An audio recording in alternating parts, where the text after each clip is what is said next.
Olá,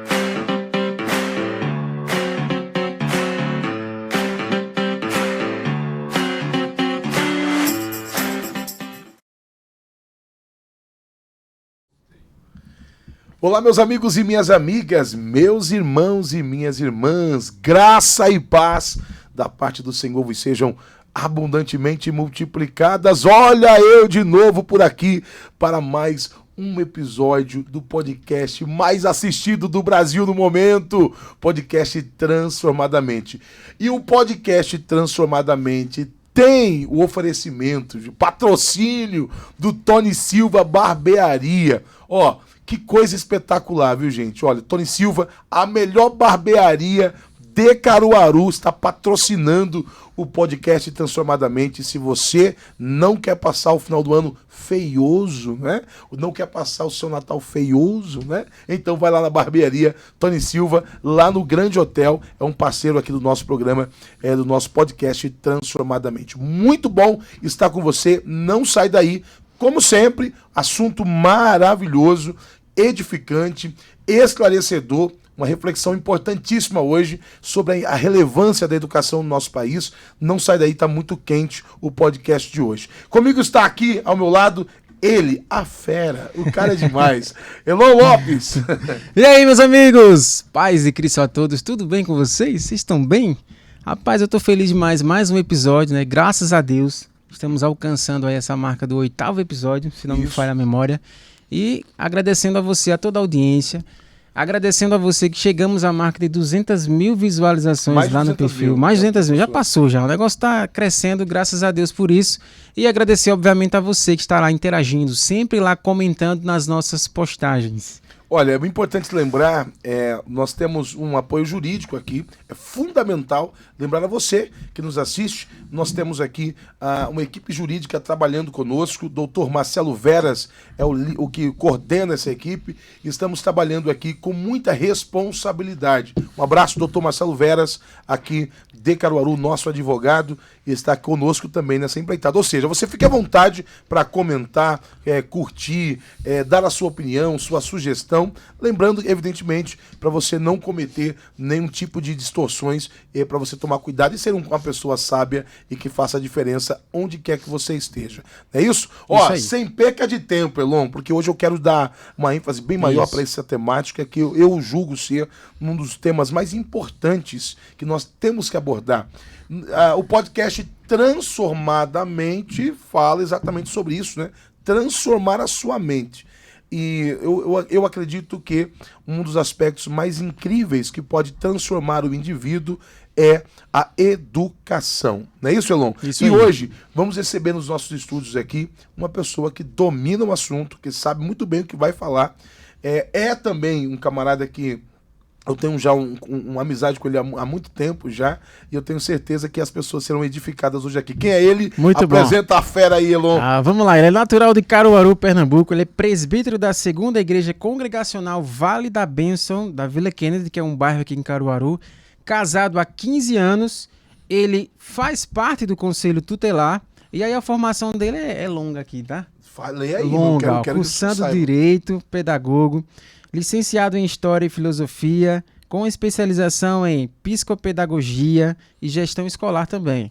Psicologia da Educação, Metodologia de Ensino da História, Ensino de Leitura, Produção Textual, Coordenação Pedagógica e Docência para o Ensino Superior. Aí tem Ciência Política e Ciência da Religião e Bacharel em Teologia. Coordenador do Instituto Bíblico Aliança Paulo Caruaru, é isso, né? Isso. Perfeito. Nós estamos falando dele, Sandro Rogério. É a fera, rapaz. É isso aí. Olá, nós rendemos graças a Deus por tamanha oportunidade de estarmos aqui juntos e rever então o Elon, a quem eu já conheço há uma longa data, fazia um bom tempo que eu não havia visto, mas eu rendo graças a Deus por reencontrá-lo e ao mesmo tempo de estar aqui junto na companhia do pastor Isaac, que é uma bênção ter ele como uma pessoa próxima a mim, e rendo graças a Deus por essa oportunidade que teremos de conversarmos sobre um assunto de tamanha relevância que traz um impacto social e tem a ver também com perspectivas de vida. Então eu creio que será por demais importante falarmos um assunto como esse. Sensacional, gente. Olha, nós vamos começar com tudo, porque é um assunto, por favor, eu quero que você, inclusive está chegando nas férias agora, senta aí, reserva um tempinho de qualidade para você prestar atenção nessas informações, porque o nosso podcast tem esse escopo, esse objetivo de conscientizar as pessoas, tá? Você que é evangélico, você que é católico, você que é cristão, você que é de uma outra religião, senta aí para você entender alguns dos processos que nós iremos abordar hoje aqui, e já vamos começar com a primeira pergunta do dia de hoje. É isso aí, vamos lá, ó. Quais você considera hoje os maiores desafios enfrentados na educação de crianças e adolescentes? Isso é tanto no ambiente escolar quanto no ambiente familiar. Esta é uma pergunta intrigante que nos leva a considerar alguns aspectos como estão as coisas e por que as coisas estão assim e as implicações disso. A gente para pensar sobre o avanço da história da educação, nós percebemos que, do ponto de vista da história, nós tivemos alguns avanços que foram, então, significativos, que foram importantes, algumas considerações que foram reavaliadas, que contribuíram para que tivesse um espaço maior para que crianças dos mais diversos lugares pudessem estar inseridas no ambiente educacional, pudessem estudar. Só que, quando a gente para pensar ao decorrer da história, como as coisas avançaram, nós percebemos que as coisas começaram a mudar. Por quê? Porque, levando em conta como estão as coisas hoje, nós percebemos que muita coisa se perdeu no caminho. E talvez uma das coisas das quais a gente para pensar, o que anda acontecendo, o que tem contribuído para a educação estar como está relacionado com, primeiro, como estão essas famílias, ou a família onde essas crianças estão inseridas, esses adolescentes estão inseridos. Segundo, como aqueles que contribuem com a educação, o que eles estão fazendo, quais são, de fato, a perspectiva da educação que eles têm. Porque, perceba, nós estamos falando de uma coisa que tem a ver com a formação de pessoas. E é impressionante que eu, quanto conselheiro tutelar, que transito em diversos ambientes aqui na nossa cidade, aqui de Caruaru, em escola particular, em escolas municipais e estaduais, nós percebemos que há uma diferença de perspectiva quando nós comparamos, por exemplo, a escola particular da escola do município do estado. Numa escola particular, apesar de algumas dificuldades que às vezes tem relacionadas a outras temáticas, mas a gente percebe que a perspectiva é uma. Comparado com o município estadual, nós percebemos que, apesar de haver políticas públicas que contribuem para que a educação tente avançar, que tenha professores hoje mais bem reconhecidos, qualificados, que muitas vezes estão ganhando até bem para exercer a função que exerce. No entanto, a gente percebe que muitos desses meninos que estão nas escolas só estão para ocupar tempo. E isso, para mim, é um fator preocupante. Por quê? Uma vez que ele só vai para a escola olhando para passar tempo, só para, ou às vezes para contribuir a sua presença, para garantir o Bolsa Família da mãe, do pai. Porque se ele faltar, tiver evasão escolar, isso traz uma implicação e pode ser cortado o Bolsa Família. Quando você para pensar sobre como anda as coisas, não estou dizendo que é todo mundo, mas como anda as coisas, você percebe que nós estamos falando de um ponto que é nevrálgico e que a implicação disso vai ser trágica no decorrer do tempo. Por quê? Veja, se nós temos filhos hoje, muitas crianças e adolescentes que estão na escola sem saber o porquê e para que estão estudando ali, que não levam em consideração o porquê está estudando e que muitas vezes o processo familiar, a desestrutura familiar, a realidade do papai e da mamãe, do qual ele está, no ambiente que ele é formado, onde ele está inserido, que às vezes contribui para ele ter a mentalidade que tem, as amizades das quais anda também contribuem para ter a mentalidade que tem. Logo, nós percebemos que esses meninos vão para a escola e a gente pode perceber que, apesar de, muitas vezes, passar de ano após ano, mas está ficando muito pouco conteúdo. Não vai tendo capacidade técnica, vai ficando pessoas que têm condições de ler devidamente, de saber interpretar, de saber dialogar, de crescer no vocabulário, de aumentar a capacidade intelectual. Poucos vão se tendo a chance ou tendo essa instiga ou essa inclinação. Por quê? Porque muitas vezes o ambiente contribui para ele ser o que ele é. E aí, perceba, esse processo familiar afeta drasticamente essa realidade educacional. Não tem como você dissociar. Para que isso possa ser rompido, tem que haver algumas mudanças, algumas contribuições e até mesmo uma atenção de parte daqueles que têm a responsabilidade também de ajudar nesse processo. Caso isso não aconteça, eu lamento de ver que as coisas tendem a piorar e não melhorar.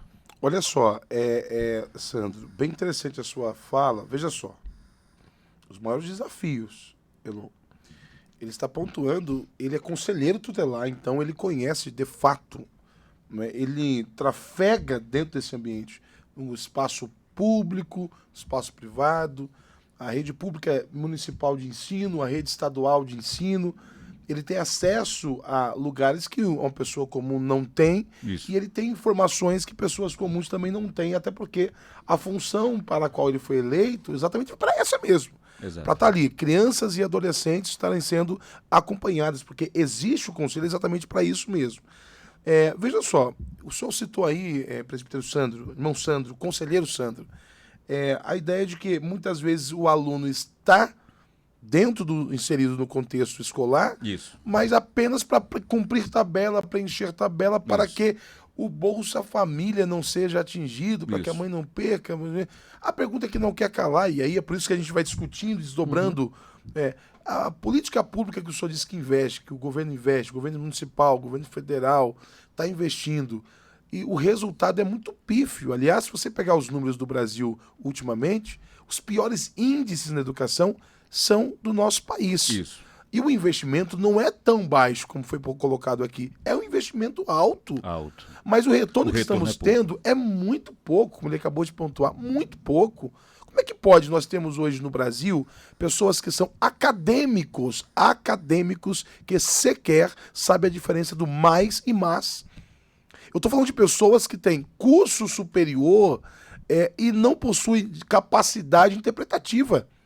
Estamos falando aqui, onde estão os pensadores do país? Onde estão, de fato, aqueles que produzem conteúdo relevante? Veja, há um problema estrutural muito grave, porque se nós olharmos ultimamente, nós tivemos os números apontando o Brasil numa derrocada, uma decadência absurda. Dados nos mostram e apontam que no Brasil tem crescido o que eles chamam, os especialistas chamam de analfabetismo funcional. O indivíduo até sabe ler, mas não sabe interpretar o que está lendo. Não sabe fazer mais conta de cabeça. Não sabe fazer coisas conta. Básicas. Coisas básicas. Então, veja como você pontuou o desafio que temos de mudarmos a logística. Que é uma coisa simples aqui. Os meus filhos estudam em um colégio e eu falo isso há muito tempo. Cara, quem é que define a grade curricular? Percebam. Agora o MEC vai chegar e vai isso aqui. Mas, meu Deus do céu, eu acho que vocês se lembram, você que está nos assistindo também deve lembrar. Se você foi aluno, eu nunca estudei em colégio particular. Eu me formei em uma faculdade particular, mas durante meu ensino fundamental e médio foi em escola pública mesmo. Nunca estudei em colégio particular. Vejam, eu estudei álgebra. Estudamos matemática na época, Eu pergunto para os senhores que estão aqui, para que serviu álgebra para você até hoje? Veja, eu vejo meus filhos sofrendo, chorando, e outros falando, meu Deus, é uma luta. Peraí. Aí veja, aí se tira a filosofia da grade. Gente do céu! Veja, eu vejo um grande equívoco se tirar a filosofia de uma grade como sendo opcional e não obrigatória, porque o que a filosofia nos oferece? Questionamentos, perguntas. Então tira a filosofia e empurra uma grade sem nenhum sentido para os alunos, que ao invés de a escola gerar um atrativo, sabe? Poxa, eu quero ir porque é gostoso de estar na escola, não é por causa da comida, não é por causa do Bolsa Família, é porque de fato os professores estão se entregando e entregando um conteúdo que atrai o jovem, atrai a criança, atrai o adolescente. E uma observação importante, né? Porque quando a gente para pensar sobre toda essa realidade, a gente leva em consideração o seguinte, por exemplo, eu reconheço que em alguns casos falta muita didática por parte daqueles que estão na responsabilidade de instruir essas crianças ou esses adolescentes. Falta didatismo, falta capacidade técnica, falta muitas vezes recursos que possa utilizar com recursos tecnológicos melhores, recursos, estrutura melhor para poder fornecer uma aula, uma aula excelente. A gente, no Brasil, a temática ou a pauta nos municípios, nos estados e também no governo federal, dá muita ênfase à ideia da escola de tempo integral. Mas perceba, isso foi uma pauta que nós conversamos até no conselho, de como isso, acho que muitas vezes para esses alunos é entediante eles ficarem ali. Por quê? Porque não tem mais nenhum atrativo, é o dia todinho, não tem às vezes uma estrutura de um lugar para tomar um banho, um calor que anda fazendo aqui na nossa região, por exemplo, não tem uma estrutura para tomar um banho, não tem uma estrutura mais adequada, mais aconchegante, sabe? As aulas também não fornecem atrativo para que despertem o aluno para o interesse de querer aprender. Eu acho que aquele que exerce a função da docência, ele deve ter uma capacidade de instigar o aluno, isso, despertar no aluno o desejo de aprender, no desejo de entender, as questões, o provocar de tal maneira dele ter o desejo de pesquisar, de ir atrás. Só que nós estamos falando de uma realidade de Brasil onde, comparado com outros países, nós estamos muito atrasados na educação, muito atrasados. E por mais que reconheçamos que já tivemos avanços, sim, mas ainda tem muito o que fazer, muito o que fazer. E a gente pode considerar exatamente isso, de que, perceba, nós estamos falando de um Brasil que estamos terminando o ano 2025 e iniciaremos o ano 2026 com inúmeros desafios pela frente. E com relação à educação, é de se perder de vista diante da dimensão do que há para alcançar e avançar. Mas reconhecemos, tenha tido a atenção de alguns, tem tido articulações, tem feito aplicações e medidas, aplicações de recursos, mas temos muito o que fazer. E perceba, nessa realidade também a gente vive também um outro drama. Qual é o drama? É comum quando eu atendo adolescentes, principalmente na fase da adolescência, eu procuro instigá-los justamente ao estudo. Eu procuro orientar, instigar, despertar neles o desejo de ler, né? Dizer assim, olha, através da leitura e dos estudos, você pode ter um caminho descortinado para você. Há um rumo que pode ser extremamente abençoador para a sua vida. No entanto, depende do que você quer para a sua vida. Como você se vê daqui a um determinado tempo. O que você quer construir, o que você quer ser, como você quer ser visto. O que você quer aprender, qual área você tem habilidade, qual área você se inclina mais, você tem mais facilidade com tecnologia, você tem a capacidade e você se percebe como um docente, como é que você se percebe? Perceba que são perguntas que visam instigá-los, mas a gente percebe o seguinte, muitos dos casos, às vezes muitos têm aquela mentalidade, mas eu vejo tanta gente estudando, ralando, batalhando, e às vezes não consegue muita coisa. E às vezes tem gente ganhando mais dinheiro de maneira mais fácil. Olha, você entrou num assunto importante. Há uma expressão bíblica. O sábio Salomão escreveu um texto, e Salomão disse assim, eu fiquei sem entender. A minha mente ficou meio um tanto complexa, porque o Salomão disse... Os meus olhos contemplaram, eu vi homens gabaritados passando necessidade e tolos tendo sucesso e prosperidade na vida. Vejam que o sábio Salomão expressa-se de uma forma exatamente como você acabou de pontuar. Não é? Não há estímulo, porque quando você vê figuras que ganham muito dinheiro, e eu vou citar nomes aqui, pode processar se quiser, Temos a equipe jurídica aqui.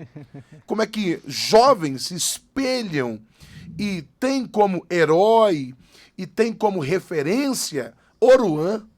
Pelo amor de Deus. Como é que eu posso acreditar numa geração que acha que Oruan representa? Aliás, fiquei sabendo que é possível até que ele seja candidato a deputado. Nós temos uma geração que quando vai às urnas votar, e vou dizer nomes aqui, nada contra ninguém, mas é fato, vota em Tiririca. Que até na sua propaganda eleitoral ele brinca e diz, olha, vote em Tiririca, pior do que tá não fica, né? E, pasmem, ficou muito pior. Então, é fundamental, você pontuou uma coisa aí, Santos, sensacional, que é exatamente o espaço que temos na escola. Gente, não há estímulo. Não. O professor está ali, e como você pontuou, em alguns colégios, em uma situação precária. Tem um livro do Flávio Gordon, eu gosto de citar autores aqui, tá? A Corrupção da Inteligência.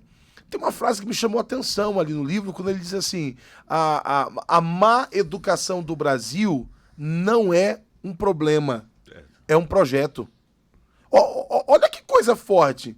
A má educação no Brasil, segundo ele, não é um problema, é um projeto. Na perspectiva dele, há um projeto em curso de não educar. Há um projeto de escolarizar os indivíduos de forma numérica, quanto mais, olha, ninguém pode reprovar mais. E outra, é uma questão muito, muito intensa essa questão, porque ninguém pode reprovar, que ninguém pode levar um não, um jovem não pode levar um não mais, né? Você tocou num assunto assim, intrigante, é uma outra pauta que nós conversamos também lá no trabalho, que é sobre o seguinte, anos passados, era comum quando um filho tirava uma nota baixa, o pai chegar para o filho e dizer, você deveria ter estudado mais. A responsabilidade foi sua. Por que você não estudou? Você tem que melhorar isso aqui. Hoje é comum os pais ir brigar com o professor porque o filho tirou uma nota baixa. Quer dizer, quem é que está com a razão? Na concepção do pai, dos pais, o professor é quem está enganado. É para atribuir uma nota boa para o aluno, independente da capacidade de resolução dele. Quer dizer, então alguma coisa errada, né? E o pai acha que o professor está errado. Em casos que a gente percebe através de vídeos, de informações das mais diversas, que tem pais que vai ameaçar professores. Por quê? Porque o filho recebeu uma nota baixa. Note que isso é uma coisa gritante para a gente ver com que estado está a sociedade. Quer dizer, se o filho não consegue tirar uma nota boa, significa dizer que o filho precisa estudar mais. Isso significa dizer que o filho precisa, os pais precisam ter mais a responsabilidade de acompanhar esse processo educacional do filho, onde é perceptível que há uma omissão significativa por parte de muitos genitores com relação a acompanhar a educação dos seus filhos. Tanto é que não são poucas as vezes as queixas que recebemos de escolas, onde os gestores, coordenadores, secretários chamam os pais, professores chamam os pais para partilhar, para informar, para dizer, olha, está acontecendo isso, o comportamento do filho, teu filho está apresentando isso aqui, teu filho não está tendo atenção na escola, estamos desconfiando que o teu filho precisa de algum acompanhamento a mais, de um profissional, talvez um psicólogo, precisa ir para um neuro, precisa ir para um psiquiatra, alguma coisa do gênero, e os pais às vezes se omitem. Quer dizer, se um pai se omite desta responsabilidade, aí fica complicado, porque na cabeça talvez de um pai como esse, ele pensa que a educação do filho está apenas na responsabilidade do ambiente escolar. E não é. Há uma coparticipação.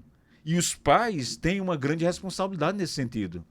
Eu cresci com meu pai acompanhando meu dever, os deveres que eu fazia, o dever de casa fazia comigo, me ensinando tabuada, me ensinando. Quer dizer, hoje em dia os pais não querem mais fazer para isso. Muitos alegam que não tem mais nem tempo. Isso, você tocou num ponto que é importante também falarmos aqui, que são dois vieses aqui, né?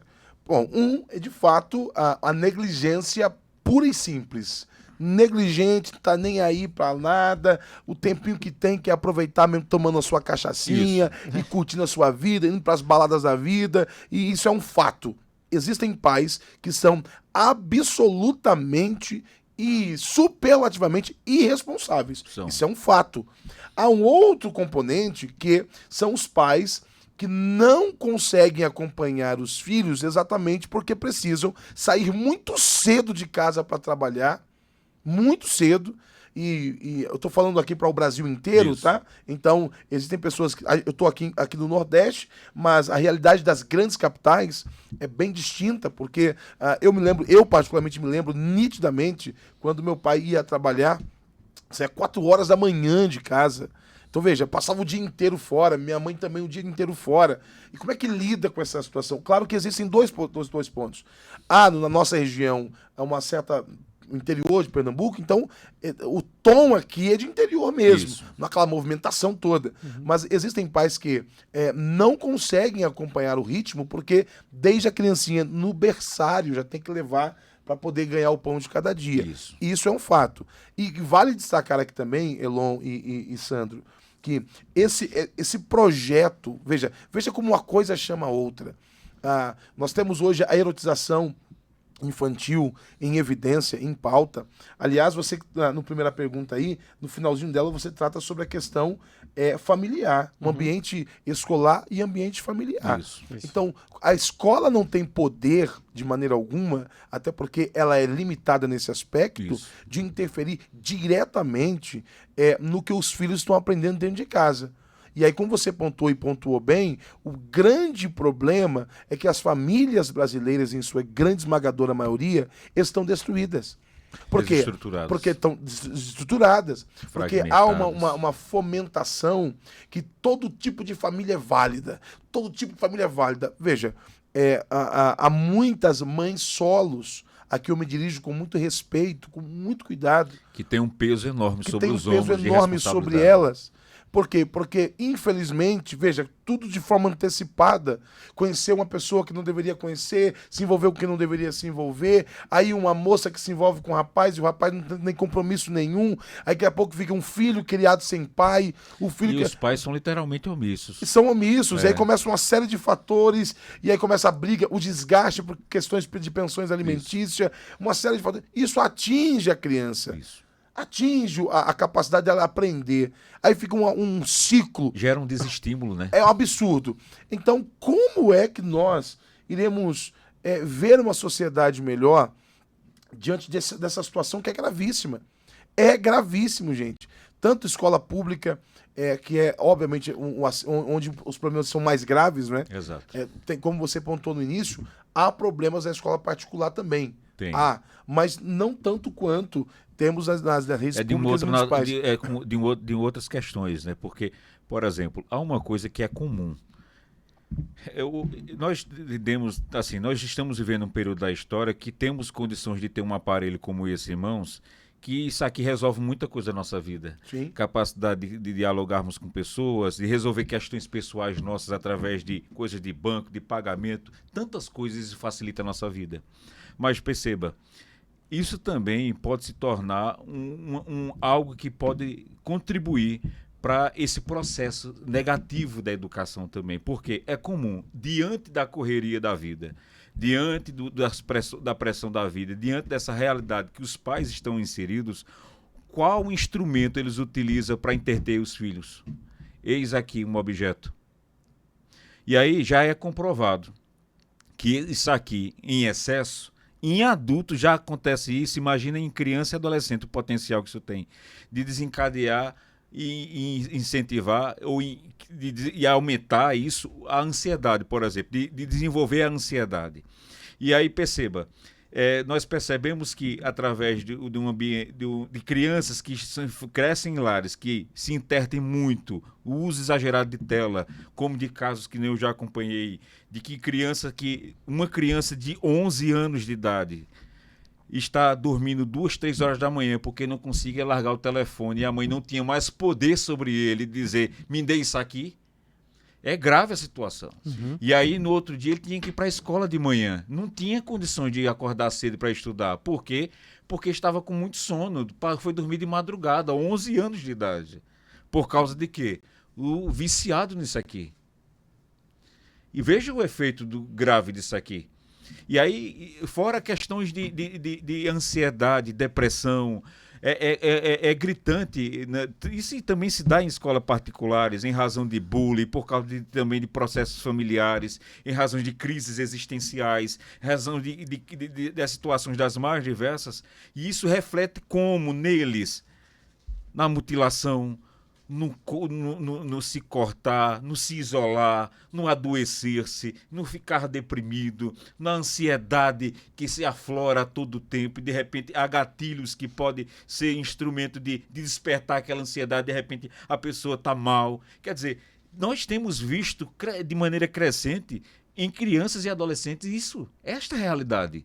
E é impressionante que isso não apenas em ambientes de escola pública, mas também particular, porque tem afetado eles como um todo.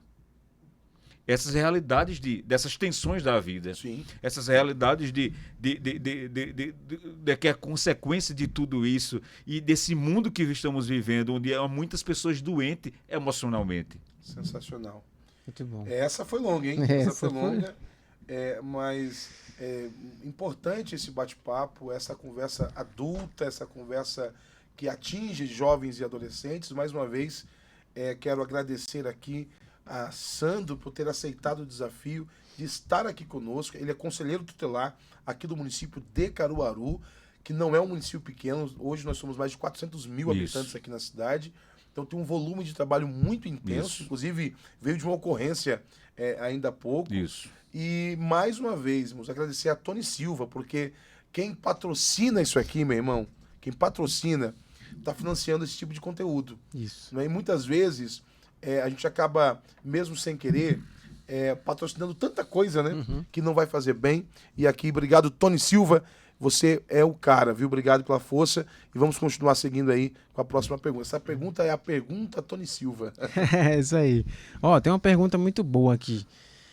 Qual deve ser o papel da igreja diante dos desafios educacionais que crianças e adolescentes enfrentam hoje? Nós percebemos que existem igrejas e igrejas. Nós percebemos que há muitos líderes que se preocupam exatamente com a formação dos jovens que há nessas igrejas, dos adolescentes e das crianças. E aí já começa a partir da escola bíblica dominical. Como a maioria das igrejas sempre tem um ambiente como a escola bíblica dominical, a partir da escola bíblica dominical tem a capacidade, deve ter a capacidade de ajudar essas crianças a instruí-las, não apenas no conhecimento do Evangelho, no sentido das implicações do estar em Cristo, da vida cristã, mas também de tratar de valores, de princípios e estruturá-los para lidar justamente com essa realidade da vida, com essas tensões da vida, com esses problemas que aí está.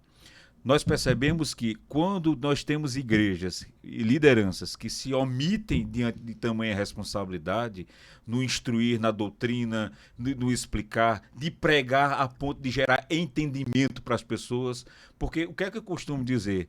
Uma boa instrução é aquela que tem a capacidade de gerar entendimento.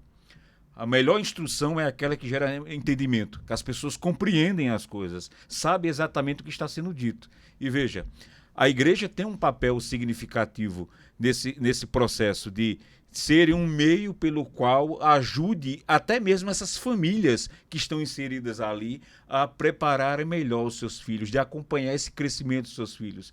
Tem igrejas que pensam que que elas não devem se preocupar com isso. Deixa com os pais e deixa também com a escola. Mas os pastores e a liderança também têm que se preocupar com isso. Por quê? Porque se eles conseguem instruir melhor essas famílias, menos problemas eles terão. E ajudará significativamente esses pais naquilo que eles precisam ter como compreensão de como lidar até mesmo com as tensões que os filhos vai vivenciando ao longo do caminho do crescimento. E veja, a igreja, através daquilo que a Escritura diz, dos princípios, dos valores do reino, dos valores do Evangelho, tem a capacidade de ser esse meio de ajudar famílias e as famílias, consequentemente, os filhos dessas famílias também serem extremamente instruídas e abençoadas. Para quê? para ajudá-las a lidar melhor, até mesmo a como estar inserida num ambiente educacional, mas também a lidar com os problemas da vida. Porque o que é que a gente mais percebe? Nós estamos vivendo também numa época que as pessoas estão muito fragilizadas emocionalmente.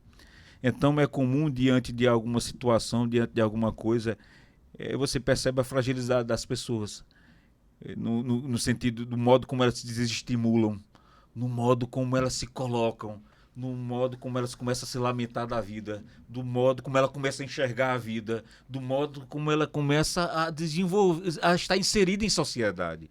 Em razão de quê? Por causa desse estado de alma, estado emocional que ela se encontra, por causa dessa condição que ela se encontra. E aí, quanto mais preparada e forjada ela estiver, melhor será. Quer ver um exemplo? Hoje em dia, todos os pais têm essa tendência de proteger o máximo possível seus filhos de problemas e de dificuldades. Mas existe um momento que o pai e a mãe têm que deixar o filho também, às vezes, quebrar um pouco a cara. No sentido de sofrer um pouco as implicações de algumas escolhas que ela está fazendo, de decisões que ela está fazendo. Em que sentido? Em que sentido? Por exemplo,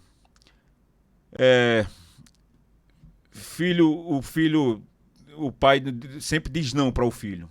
E o filho vai crescendo. 12, 13, 14, 15, 16, 17, 18, e o pai continua tratando o filho desta mesma forma. Perceba que esse indivíduo, quando ele tiver com 20 anos, é um homem extremamente imaturo. Imaturo. Sem saber de nada da vida. Sem saber lidar com as tensões da vida. Com muitas crises e muitas dificuldades. E isso reflete onde? Muitas vezes em processos de criação assim, de homens com 29, 30 anos, que às vezes moram com os pais, que não têm capacidade de resolução nenhuma. Veja como as coisas, um efeito, coisa outra. E o que eu quero dizer? Até nesse sentido, uma igreja pode se tornar um grande instrumento de melhorar esses ambientes familiares, de preparar homens melhores, mulheres melhores, filhos melhores, jovens melhores, para estar justamente preparado a lidar com esses problemas da vida, a saber o que está inserido em sociedade e saber como lidar com as crises do dia a dia. Por quê? Porque, meu amigo, debaixo do sol, a Escritura nos garante que a vida não é tão fácil assim, não. Pois é. A vida debaixo do sol é recheada de dissabores, de amargura, de muitas dificuldades, de muitas situações para que prepare a gente até para lidar com problemas maiores. A vida sempre vai ser assim e sempre vai ser um fator desafiador. Nós sempre teremos diante de nós fatores desafiadores, das quais vai cobrar de nós mais maturidade, vai cobrar de nós mais responsabilidade, vai cobrar de nós mais comprometimento. A vida vai exigir isso de nós. Então, a igreja deve sim exercer esse papel, não deve se omitir e deve estar com essa responsabilidade de até acompanhar e se preocupar quando perceber que há alguns membros ou alguns filhos dos membros está tendo alguma situação assim acolá, procurar de maneira pedagógica, equilibrada, como lidar e procurar até meios para como lidar e instruir, a fim de que possa até sanar problemas maiores. Olha, Sandro, eu acho que o início da conversa, veja só, aqui, dessa segunda pergunta, você fez uma avaliação muito ponderada, dizendo o seguinte: há igrejas e igrejas. Por quê? Eu não sei se você chegou a ver, ou se vocês viram, durante uma conversa, foi até numa live, que viralizou essa live de uma pessoa, uma militante de um determinado espectro político. Sim. Tá? E ela diz o seguinte: se nós queremos subverter, se nós queremos, de fato, sequestrar a mente dessas crianças, eu tenho uma ideia para vocês. Uhum. E a ideia dela era, de fato, a infiltração de professores de crianças nas igrejas evangélicas. E é lá, e ela falava com muito orgulho, é lá que a coisa acontece. É lá que você vai ter o espaço para disseminar o veneno, né? Disseminar as ideologias. Então, veja como é importante. A igreja tem um papel relevante, mas tem que ter o maior cuidado com quem está ensinando na salinha. Você quer um exemplo? Você que está me assistindo aqui, você confiaria a salinha do departamento infantil para um ex-pedófilo? Não. Olha isso. Um ex-pedófilo, ele tem condições de trabalhar com o departamento infantil da igreja? É sensato isso? Não. É sensato um ex-assaltante de banco ser o responsável pelas finanças da igreja? Não. É sensato alguém cuidar da copa da igreja, não é? Alguém que tem dificuldade, a cozinha é com ele, mas ele é um glutão. Percebam que é necessário a igreja, na minha avaliação, tem sim um papel específico na formação do caráter da sociedade. Isso. Agora, não deve se omitir. Não deve se omitir, perfeito. Por isso que a sua fala foi muito interessante. Há igrejas e igrejas. Há igrejas que mais fazem mal para a sociedade do que bem. Que é isso, pastor? Eu estou falando.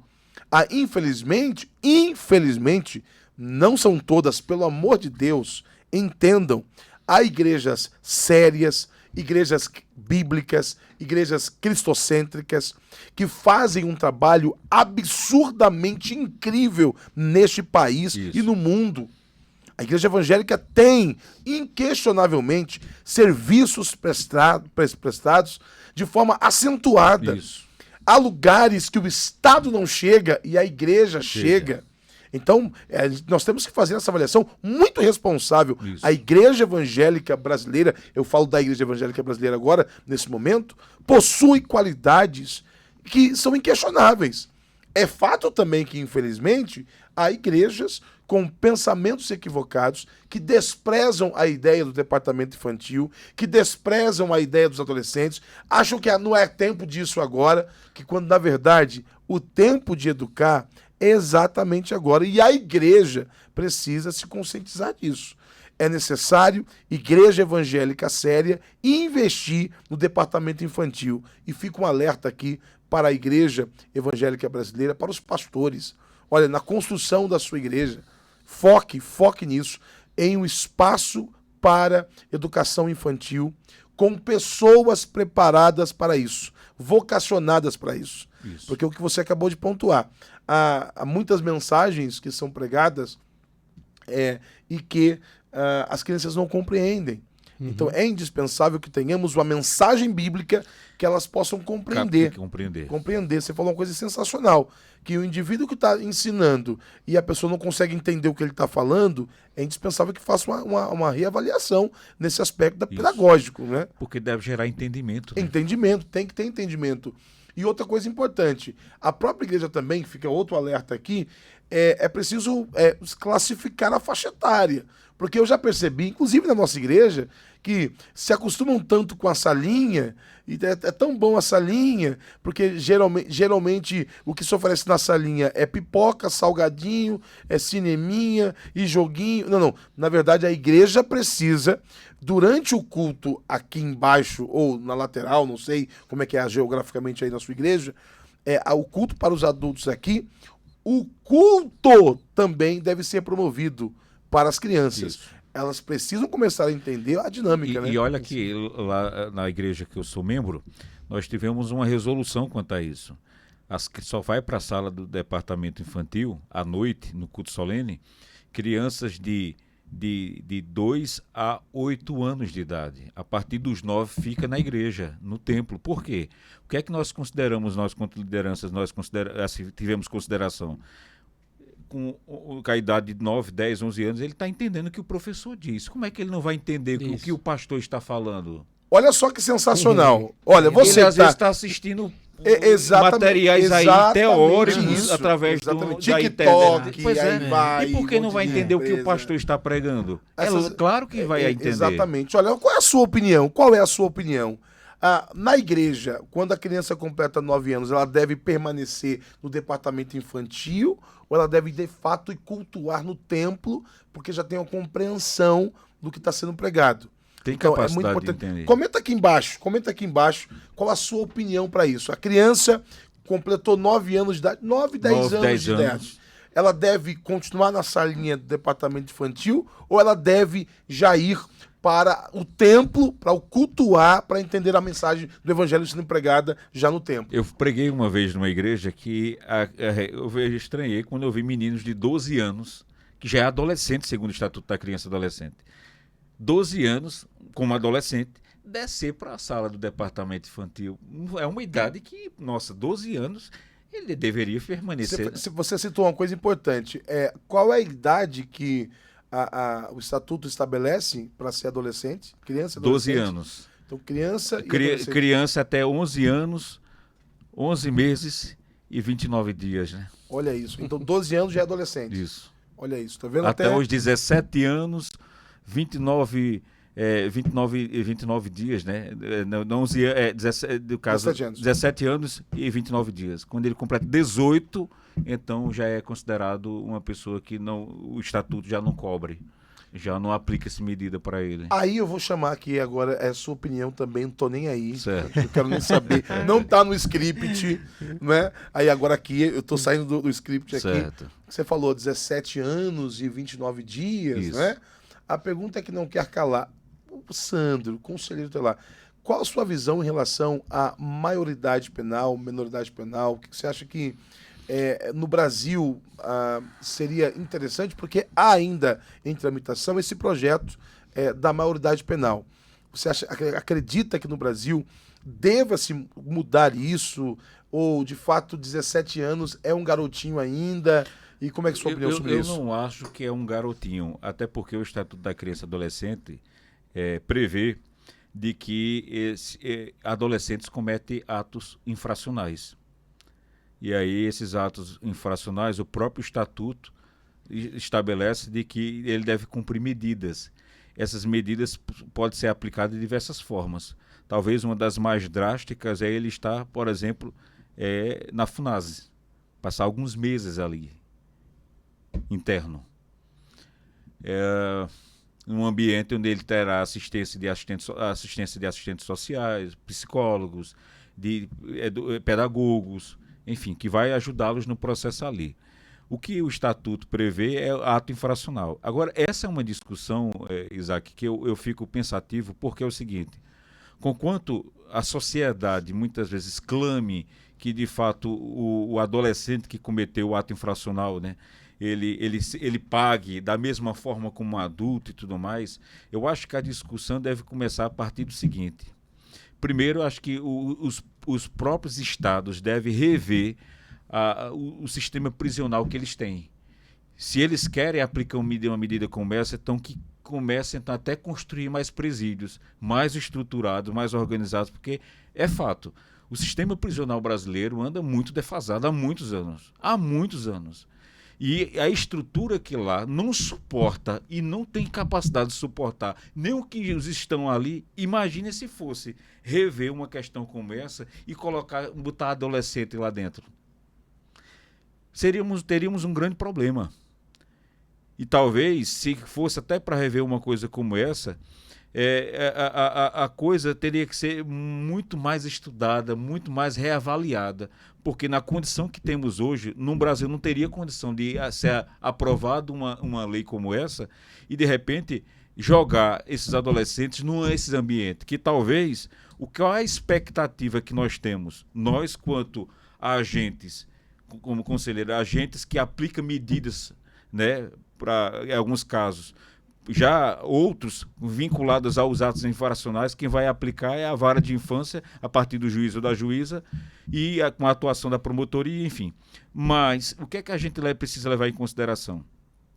É que há uma expectativa de que, em muitos casos, consiga ser revertido. Ou seja, o adolescente que cometeu alguns atos, e pela misericórdia de Deus, a gente tem visto que alguns casos têm sido revertidos. Sim.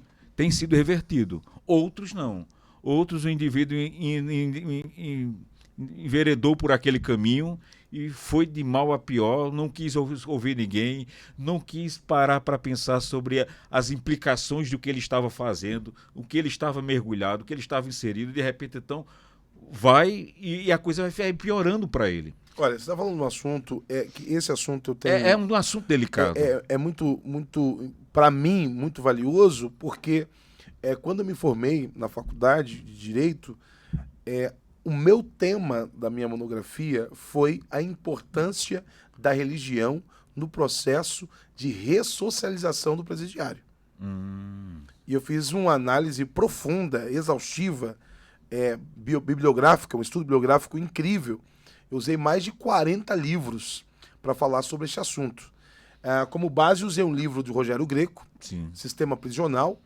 Ele que teve a experiência de visitar todos os presídios do Brasil, e ele fez uma observação interessantíssima, que a religião tem um fator muito, muito importante nesse Sim. aspecto, que, segundo ele, no livro dele, ele afirma isso, que quando ele visita todas as alas dos sistemas prisionais, e quando ele chega no presídio que tem a ala destinada ao desenvolvimento religioso, a ala da parte religiosa é a ala mais tranquila, Isso. mais pacífica, mais higiênica, mais diferente do sistema. Para a gente ver a capacidade que a perspectiva da cristã tem, né? E aí ele pega e De diz ajudar. que o índice de reincidência para aqueles que estavam inseridos em um ambiente religioso é infinitamente menor Isso. do que aqueles que não estavam inseridos nesse aspecto. Então vejam que há uma lei 24, Lei de Execuções Penais, eu também trabalhei essa questão dessa lei, ela trata exatamente sobre isso, a importância do processo religioso em presídios, em quartéis, em lugares, né, de segurança. Então é fundamental a relevância, porque a pergunta tem tudo a ver com isso. A igreja com seu papel, a igreja ocupando papéis importantes na sociedade. Importante também destacarmos, enquanto eu estive na faculdade, estava estudando, para a gente passar para o outro ponto, eu vivenciei uma série de medidas interessantes durante o processo de formação. Eu vivenciei a experiência de muitos congressos acadêmicos e eu passei por uma experiência bem legal, que foi ouvir uma palestra de um promotor de justiça. Um promotor de justiça falando de uma jovem de 12 anos de idade. 12 anos de idade. Um adolescente. Uma adolescente, exatamente, uma adolescente de 12 anos, em uma cidade do interior, cidade pequena, e chegou lá, a família procurou, enfim. Quando levou a garota para poder bater um papo, ela disse, olha, aqui, veja, 12 anos, ela disse, eu já fiquei com o conselheiro A, o conselheiro B, o conselheiro C, e eu já fiquei com o empresário fulano, e disse assim, você não quer ficar comigo também não? Veja, com 12 anos, a garota tinha 12 anos. Isso. Ele relatou que foi um dos casos mais bizarros que ele já viu. Uma criança com 12 anos. E segundo ele diz, que de fato o pai... ela não conhecia o pai, não sabia. A mãe era usuária de drogas. Então, ou seja, uma família totalmente desestruturada, que foi criada com terceiros, que foi abusada sexualmente por terceiros. Diversas olha a situações sequência. aí. E como é que a igreja pode, de alguma forma, participar no processo de educação dessa galera? Por isso que é importante termos uma igreja próxima da sua casa. Presta atenção nisso aqui. Veja se próximo à sua casa tem uma igreja séria. Não é ter uma igreja, porque a igreja certamente vai ter. Até porque qualquer esquina agora tem uma igreja. Isso. Não é porque virou um negócio lucrativo, né, em alguns lugares. Então, perceba se a sua igreja é bíblica, cristocêntrica, se há um comprometimento da equipe pastoral, os presbíteros da igreja, a liderança da igreja, liderança comprometida, de fato, para ver pessoas transformadas. Né? Isso é muito importante, esse bate-papo aqui hoje. Né? E perceba que tratar de questões como essa, da realidade de sociedade, leva-nos a considerar como a igreja precisa ter a responsabilidade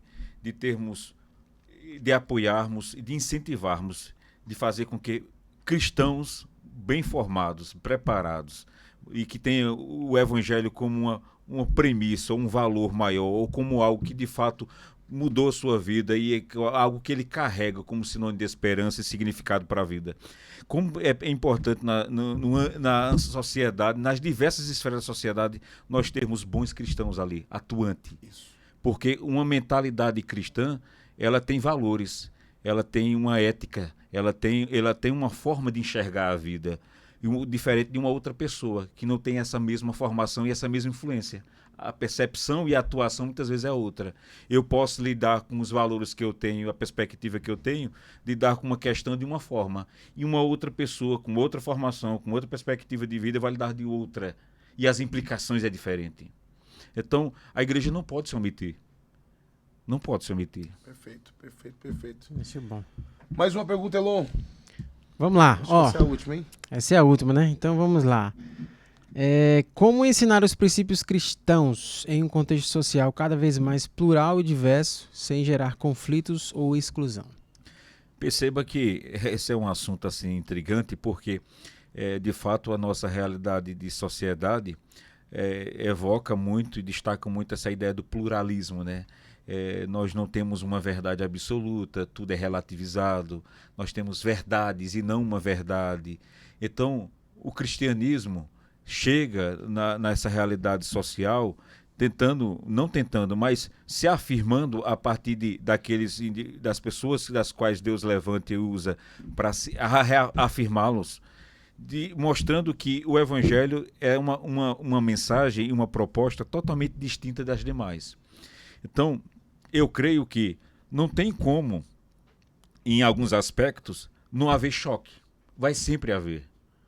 Porque não tem como, em nome de manter por exemplo, manter a política da boa vizinhança com todo mundo, sem você se afirmar e mostrar como os valores do cristianismo, os valores do evangelho, e diante de diversas propostas e realidades. Então, nesse sentido, até mesmo a educação influenciada pelos valores do evangelho terá uma outra implicação do que aquelas outras, ou as correntes, ou as outras realidades que seja influenciado por outras ideias, por outros sistemas filosóficos, psicológicos, educacionais, políticos, sobretudo políticos.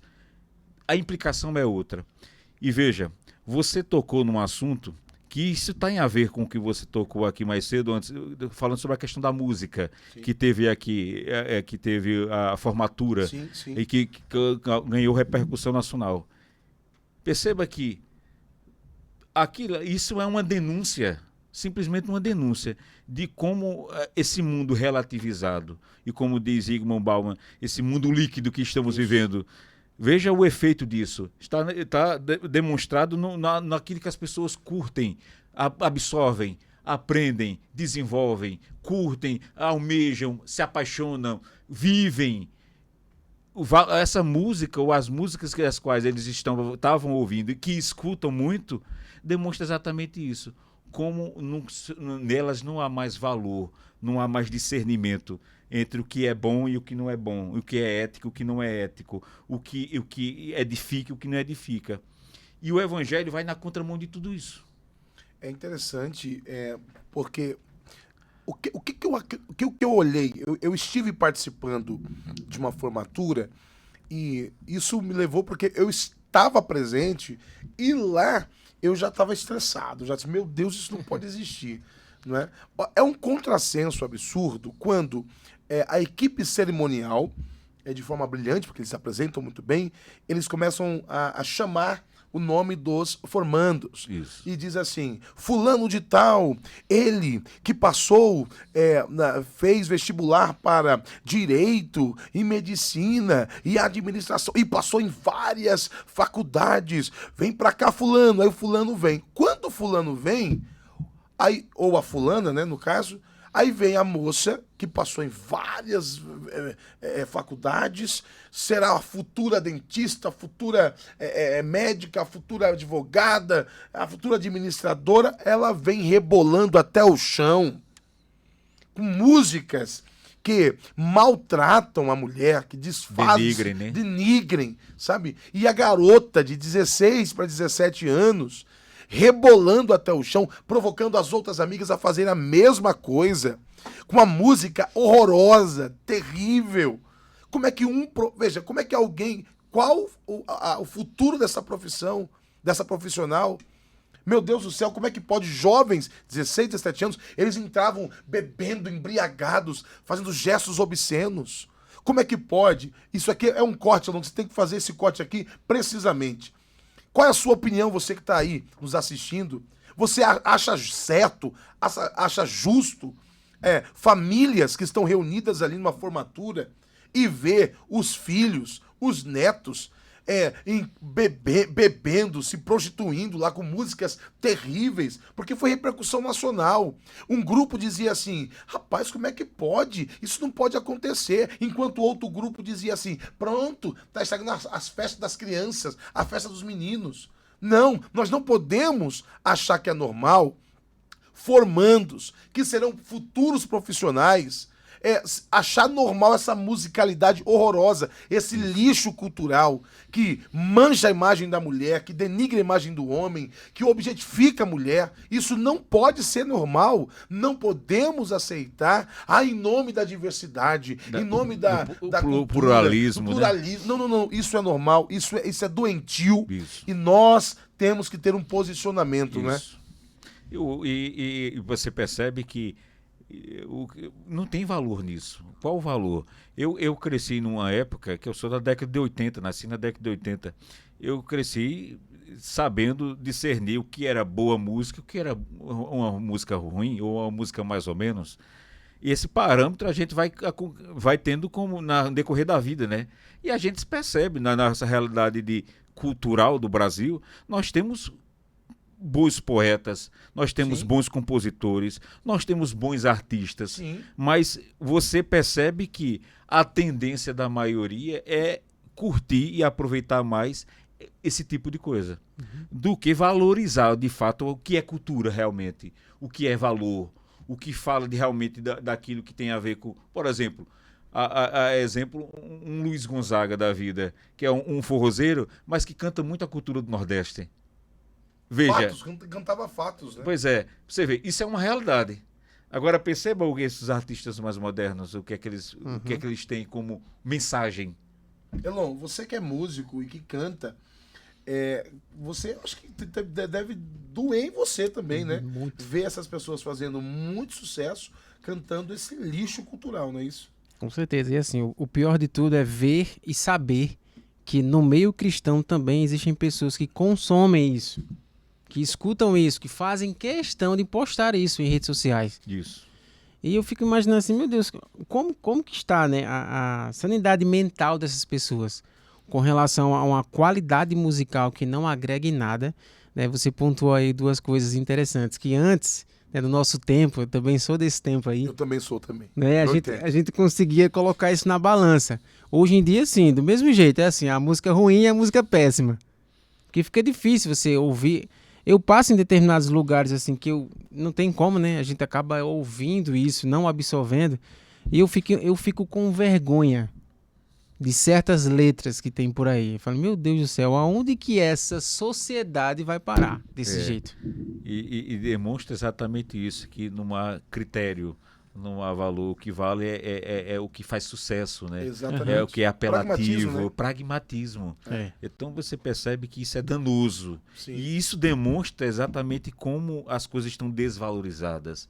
E perceba, eu acho que é dramático um pai que tem filhos adolescentes, de repente os filhos consumindo isso todos os dias, postando do TikTok, fazendo aquelas dancinhas, tudo aquilo ali, vivendo isso, consumindo isso a vida toda. Isso é danoso. Demais. Isso não provoca saúde, não. Isso não a provoca gente não deu valores, tempo, não. mas um dos temas aqui era exatamente esse, né?